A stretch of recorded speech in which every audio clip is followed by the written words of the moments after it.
Eh bien, bonjour à toutes et à tous et bienvenue dans ce point météo du lundi 29 décembre. Un point météo dans lequel nous allons évidemment parler de la situation à venir qui s'annonce d'ailleurs très intéressante lorsqu'on va s'approcher de la nouvelle année et du début du mois de janvier avec une descente polaire qui va venir nous concerner notre pays avec aussi un probable conflit neigeux pour le week-end prochain entre le samedi 3 et le dimanche 4 janvier. On va parler de tout ça dans ce point météo. Mais tout d'abord, j'aimerais revenir j'aimerais parler vite fait de ce que nous allons connaître là ces prochains jours et de la situation actuelle que nous connaissons. Alors actuellement, nous sommes sous influence anticyclonique, puisque en effet, la dorsale anticyclonique qui nous a permis un flux d'est là pour la fin de ce mois de décembre et aux alentours de Noël, eh bien, c'est un petit peu plus étiré, cette dorsale qui était positionnée initialement sur l'Islande, au centre de l'Islande, c'est un petit peu plus étiré du côté de l'Europe de l'Ouest, ce qui nous amène donc des conditions plus anticycloniques, plus sèches, et le retour d'un flux au secteur sud-est, ce qui a donc évidemment radouci la masse d'air en altitude, bien radouci d'ailleurs.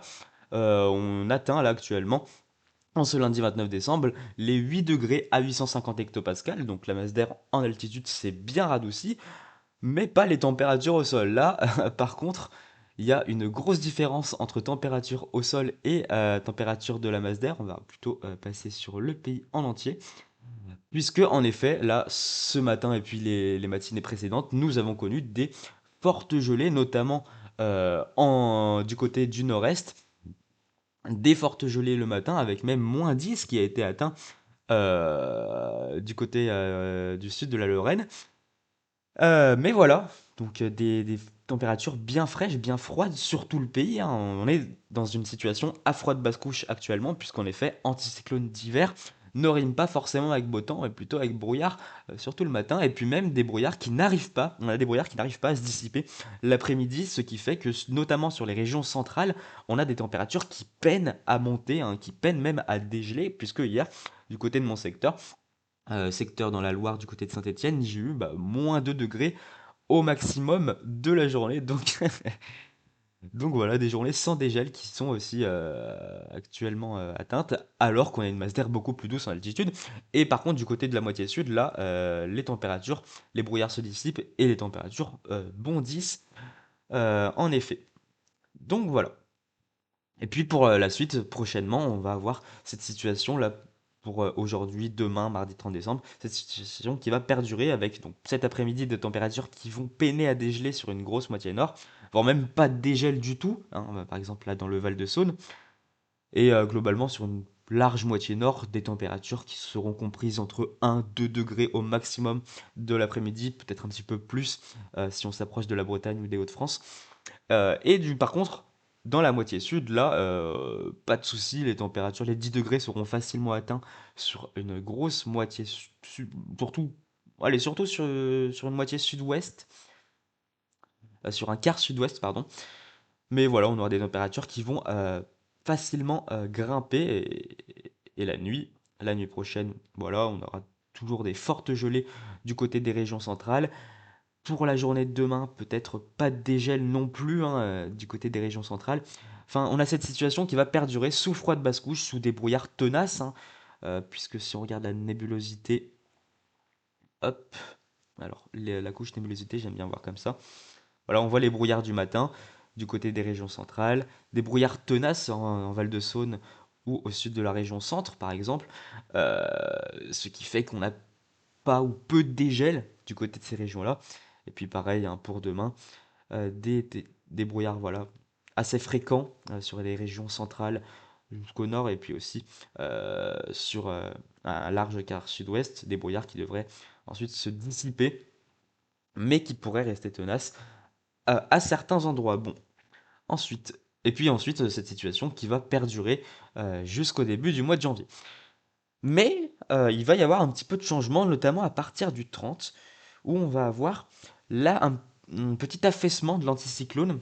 Là, on voit qu'actuellement on est bien concerné par ce flux de sud-est et cet anticyclone qui vient s'étirer jusqu'à nous, mais notamment à partir de demain, du 30 décembre, on va avoir un petit affaissement de l'anticyclone qui va venir se rétracter un petit peu plus à l'ouest, ce qui va permettre le retour de flux un petit peu plus nordiques du côté de notre pays, et donc une masse d'air en altitude qui va à nouveau se refroidir.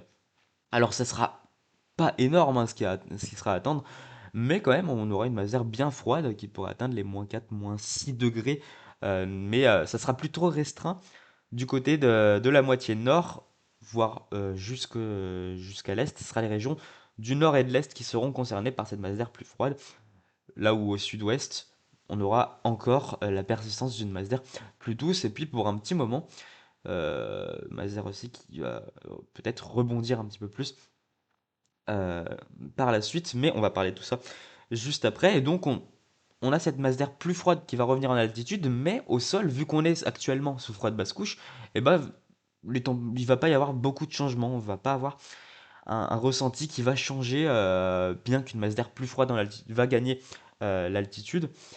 Au sol, bah, ça restera pareil. Il n'y aura pas beaucoup de changements. Excepté en montagne où actuellement on a des températures très très douces en montagne, hein. Puis je vais vous montrer par exemple du côté d'Auvergne-Rhône-Alpes qu'on a eu ce matin. Hop, voilà, là on a la plaine par exemple du côté de chez moi qui a eu des -3 voire même -8 degrés, hein. Dommage, il n'y a pas le nom de la station qui s'affiche.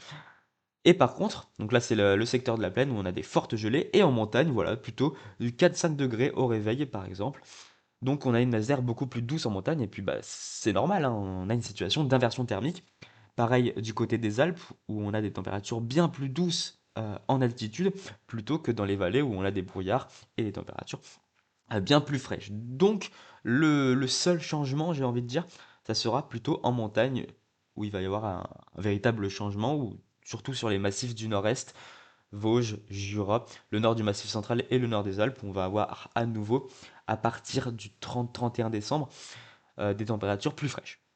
Mais ce qu'on surveille surtout, ça va être la situation à partir du 2-3 janvier, enfin pour le week-end prochain, puisque en effet, dès le 31 décembre, donc on a cet anticyclone qui va venir se rétracter plus à l'ouest, et qui dit anticyclone qui se rétracte plus à l'ouest, dit les masses d'air polaires qui vont revenir, puisque en effet, voilà, on va avoir un, cet anticyclone, donc, qui actuellement prend une grosse partie donc de l'Islande, et qui s'étire actuellement aussi jusqu'en Europe de l'Ouest. Eh bien, cet anticyclone va se rétracter plus à l'ouest, ce qui va permettre au flux plus nordique de venir s'infiltrer en Europe de l'Ouest. On a une belle nappe qui tente de se mettre en place, une belle dorsale anticyclonique qui s'étire jusqu'au nord du Groenland, hein. Donc on a une récurrence d'anticyclones nord-atlantiques, ce qui permet donc, étant donné que les anticyclones tournent dans un sens horaire, ce qui permet aux masses d'air polaires de venir débouler sur l'Europe, et comme ce qui va arriver aux alentours du 2-3 janvier. Et oui, donc on va avoir une descente polaire qui actuellement, j'ai envie de dire, est confirmée, puisqu'on approche de l'échéance, on est à 120-130 heures de cette descente polaire. Les moyennes ensemblistes sont complètement en accord pour que cette descente polaire arrive aux alentours du 2-3 janvier sur notre pays. Là, on aura une- un rafraîchissement, voire un léger refroidissement aux alentours du 30-31 décembre sur le nord et l'est. Mais là, à partir du 2-3 janvier, ce sera une véritable descente polaire qui va venir ensuite concerner tout le pays pour la semaine de la rentrée, à partir du 5 janvier par exemple notamment. Mais ce qu'on surveille surtout dans cette descente polaire, c'est aussi quelque chose qui est confirmé, c'est cette petite dépression atlantique qui circule bien plus au sud, hein, qui va venir circuler du côté de l'Espagne, et cette dépression atlantique qui va venir donc se confronter à de l'air polaire présent en Europe. Et ce genre de synoptique, c'est assez classique, ça permet un conflit neigeux, voire des potentiels conflits neigeux en Europe sur le cadre nord de cette dépression. Étant donné que cette dépression atlantique va venir circuler bien au sud, hein, du côté du sud de l'Espagne, c'est globalement la tendance actuelle, même s'il y a encore des divergences entre les modèles, on verra ça juste après. Cette dépression devrait circuler au sud de l'Espagne, donc notre pays sera concerné par le cadran nord de cette dépression qui va d'ailleurs apporter donc évidemment un petit peu d'humidité. Et dans ce genre de synoptique, c'est une synoptique à conflit neigeux, tout simplement, avec sur le cadran le plus au nord de cette dépression de la neige, et puis ensuite un petit peu plus au sud, ça sera de la pluie qui va tomber. Mais alors actuellement, il y a encore des incertitudes quant au positionnement de cette dépression et des incertitudes qui vont absolument tout faire changer quant à l'endroit précis et peut-être même les intensités de la neige qui va arriver en Europe. Puisque en parallèle de cette dépression qui approche de l'Espagne et qui va ensuite approcher de la Méditerranée et donc de notre pays, on a cette descente polaire qui va venir s'infiltrer de plus en plus sur notre pays avec donc une masse d'air bien froide qui va de plus en plus s'infiltrer. Et au sud, là par contre, où la masse d'air sera plutôt aux alentours de 4-6 degrés à 850 hectopascales, ce sera de la pluie évidemment qui va tomber. Même du côté des massifs, où il faudra aller haut en altitude pour retrouver de la neige. Mais ensuite, cette descente polaire va venir nous concerner entièrement, pour concerner l'entièreté de notre pays. Donc là, il n'y aura pas de souci pour la montagne. Plus le temps va avancer, plus le week-end va avancer aux alentours du 4-5 janvier, tout le pays sera concerné par une masse d'air bien froide dans l'altitude, ce qui va permettre donc le retour de la neige en montagne, hein, sur globalement tous les massifs, il me semble. Et aussi, potentiellement, probablement, c'est en tout cas le scénario envisagé actuellement, un conflit neigeux et donc de la neige en pleine. Alors, actuellement, donc, on a plusieurs scénarios qui s'affrontent. On a par exemple le scénario européen qui voit cette dépression bien au sud de l'Espagne, qui voit même le cœur dépressionnaire passer au niveau du détroit de Gibraltar. Une dépression pas forcément, un petit peu molle, j'ai envie de dire, pas forcément bien active, mais qui nous permettrait, étant donné que notre pays est situé sur le cadran nord de cette dépression, ça nous permettrait un conflit neigeux. Un conflit neigeux qui donc débuterait, selon le modèle CEP, samedi 3 janvier, qui débuterait sur les régions centrales pour ensuite venir poursuivre sa route entre le centre-est et jusqu'au sud-est. Bon, évidemment, la Méditerranée ne sera pas concernée par les chutes de neige. Il en faut énormément pour que la Méditerranée soit concernée par des chutes de neige, mais en tout cas, le scénario du modèle européen voit les régions centrales particulièrement exposées, puis ensuite le centre-est au risque de conflit neigeux, et on voit voilà, avec des belles intensités, hein, j'imagine. Tu vois quand même des bons cumuls, le modèle CEP, peut-être un petit peu abusif, je ne sais pas, mais bon, en tout cas, c'est plutôt sur les massifs là qu'on voit du 10-15 cm. Avec, voilà, on va pas regarder les centimètres actuellement, c'est un petit peu trop loin. Voilà, on va plutôt regarder les tendances actuelles. Donc, on a ce scénario du modèle européen. Le modèle IA, alors il est en train de s'actualiser, on va voir s'il a changé. Le modèle IA qui suit globalement son scénario avec, euh, donc oui, cette dépression qui passe au sud de l'Espagne. Voilà, on a globalement le modèle IA qui est en accord avec son déterministe, son déterministe, le modèle CEP. Alors j'aimerais bien passer sur la France. On va voir s'il a changé. Mais tout à l'heure, il voyait le même scénario au niveau du conflit neigeux. Voilà, il voit un conflit neigeux qui débute sur les régions centrales au sud de l'Île-de-France pour ensuite. Donc, alors, on n'est pas sur la même chronologie là. Il voit plutôt le conflit neigeux démarrer le dimanche 4 janvier, le modèle IA, pour ensuite voilà, aller s'affaiblir et terminer sa route du côté du centre-est. Donc ça, c'est le scénario des modèles européens, qui sont d'ailleurs suivis par leur moyenne, hein. La moyenne de 50 runs du modèle CEP voit cette dépression passer au sud de l'Espagne, avec cette, voilà, on voit bien la descente polaire qui est bien envisagée sur la moyenne, hein. La moyenne qui voit aussi voilà, tout le pays être concerné par des températures bien froides à partir de la semaine de la rentrée.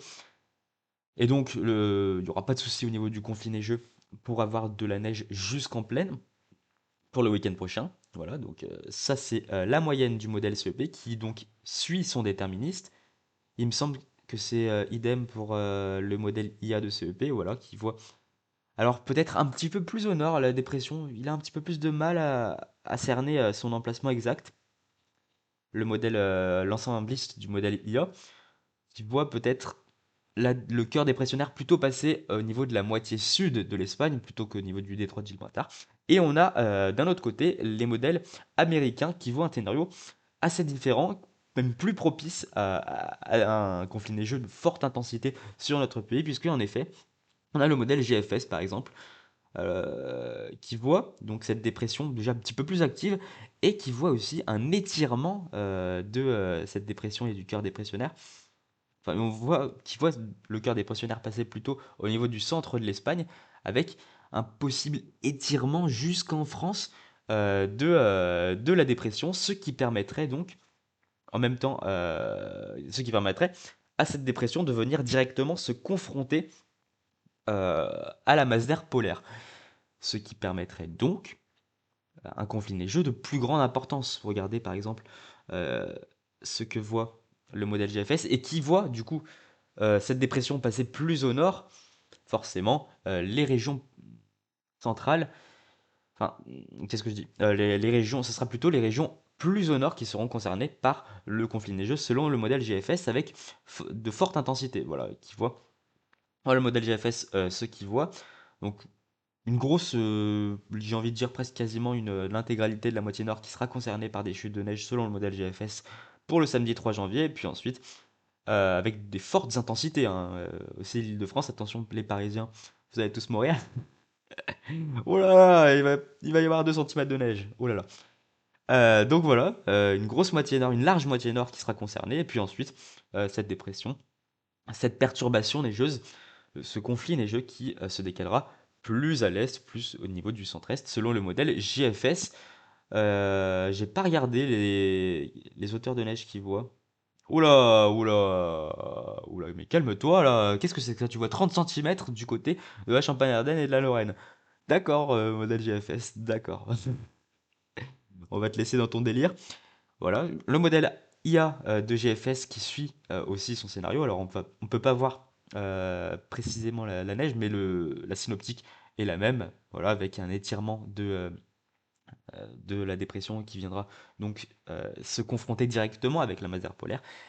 Et d'ailleurs, l'ensembliste du modèle GFS est en accord avec son déterministe, puisque en effet, il voit donc le cœur dépressionnaire passer plutôt au niveau du centre de l'Espagne, avec aussi des petites influences jusque du côté de notre pays. Donc, il y a encore des incertitudes actuellement, mais il n'y a pas de modèle qui ne voit pas de neige pour le week-end prochain, ou alors très très peu de Noël. Voilà, je ne fais que bafouiller là. Qu'est-ce qui m'arrive? Ouais, ou très très peu de modèles, pardon. Qu'est-ce qu'il voit le modèle UCMO? Il voit un scénario à la CEP, mais il voit aussi un étirement jusqu'en France, alors peut-être plutôt un scénario à la GFS selon le modèle UCMO. Voilà, il y a des incertitudes actuellement, mais ce qui est sûr, c'est que la masse d'air polaire va arriver sur notre pays pour le début du mois de janvier et qu'on va avoir, avec l'arrivée de cette masse d'air polaire, un conflit neigeux. Alors, quelles régions seront exposées? Est-ce que ce sera plutôt les régions centrales qui seront les plus exposées ou alors est-ce que ce sera plutôt les régions plus au nord?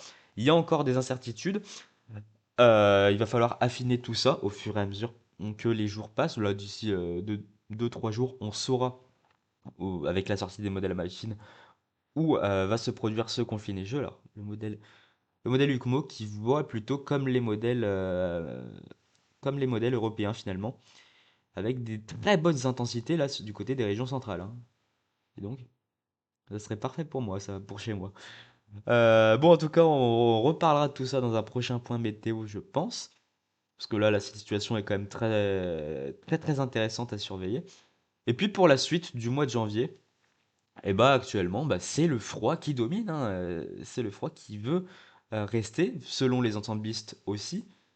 Voilà, avec des températures à 850 hectopascales qui persistent dans le froid pour la première décade du mois de janvier au moins, voire même jusqu'à plus loin, jusqu'à peut-être même enfin, en tout cas, le froid, il n'y a pas de redout qui est envisagé selon les modèles, selon les moyennes ensemblistes. Donc voilà, c'est que du bénéfice, c'est que du bonheur de voir ce genre de scénario. On va regarder vite fait toutes les moyennes ensemblistes, la moyenne GFS qui voit voilà la persistance du froid, hein. Ça fait plaisir à voir. Donc pas de redout qui est envisagé actuellement selon les modèles. Et ça fait plaisir, on serait plutôt concerné par des flux de nord-nord-ouest potentiellement humides, hein, à voir. Bon, évidemment, l'échéance est trop lointaine. On va d'abord se concentrer sur le conflit neigeux du week-end prochain, du 3 et du 4 janvier. Après, on aura le temps de reparler de la suite. Mais voilà, le froid qui semble. Alors, peut-être un petit peu moins selon le modèle IFS, un petit peu moins. Au moins jusqu'au 8 janvier. Bah, après, forcément, l'échéance est lointaine, donc forcément, les modèles ont un petit peu plus de mal, mais les signaux froids sont quand même présents et sont majoritaires sur les modèles. Voilà, donc pour la suite du mois de janvier. Mais d'abord, il va falloir se concentrer sur le conflit neigeux du 3 et du 4 janvier, comme je l'ai déjà bien précisé. Il y a des choses à dire et puis il va se passer des choses. Je sens qu'il va se passer des choses pour ce début du mois de janvier. Bon, je vais pas parler plus longtemps. En tout cas, merci à tous de m'avoir écouté jusqu'au bout de ce point météo. Et puis on se dit à bientôt pour parler plus précisément de la synoptique du conflit neigeux du week-end prochain. Allez, ciao, ciao, ciao!